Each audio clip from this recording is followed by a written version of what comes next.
How to Get a Job will guide you to land the job you'll love. You'll gain an overview of my 7 steps career transition process, as explained in my book, Navigating Career Crossroads. For more help, let's meet on Zoom and have a chat. Book a complimentary exploratory chat with me at janejacksoncoach.com.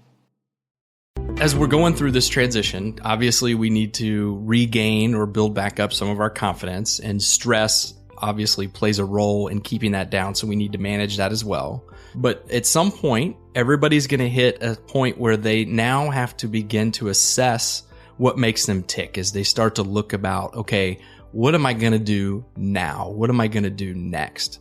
How do you suggest people begin to assess what their dream job might be? That's such a good question, because this is where I tend to spend a lot of time when I'm coaching individuals. So first of all, they've got to assess exactly where are they in their lives at this point in time.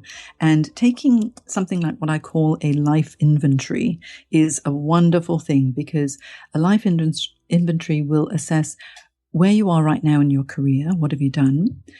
What's your physical environment and how conducive is it to working effectively? Where are you when it comes to your finances? Where are you in your relationships? Do you have positive working relationships as well?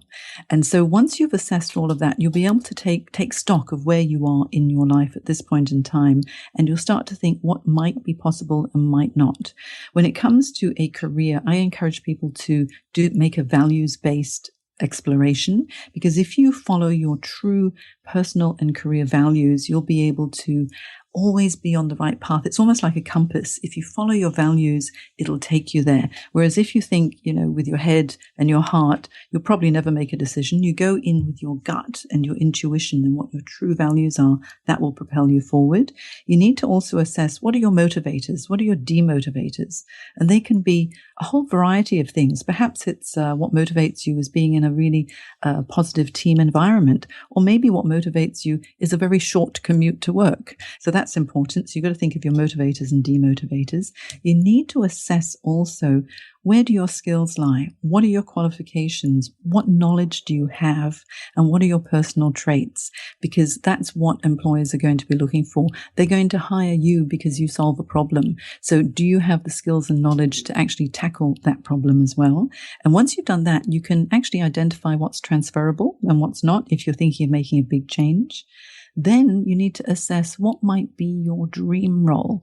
Really have a bit of fun with this and think, if I could have any role in the world, what would be the specific traits of that role that would motivate me? So it could be the location, the job function, the size of company, the industry, etc. And then the final thing that's really important is to sit down and spend the most amount of time thinking, what have I achieved in my career so far? Can you give an example of how you turn an achievement into a result? Well, first of all, you've got to think, what have I done that maybe has saved an organization money, or has streamlined a process? And very often when I'm working with my clients, they go, oh, Jane, I don't know. I just did my job. And that's what a lot of people do. They take their responsibility seriously. They do a good job and they think, okay, well, it was part of my job. So what was the big deal about it? But when you think about it, everybody does something that is of benefit daily. And so what we need to think about is, first of all, what problems or situations did you encounter at work that required a specific action? So document the problem, document what the obstacles were that you were experiencing and the challenges of that problem. Then document what actions did you take to resolve that issue. And if you take the action and the result of your analyses and turn it into a single sentence or maybe just 2 brief sentences, you can actually lift that and put that into your resume, which will be an excellent accomplishment statement. Want more career inspiration?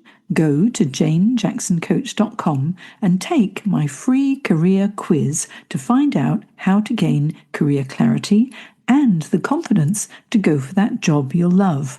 Or book a complimentary Zoom chat with me, janejacksoncoach.com. I'll see you soon.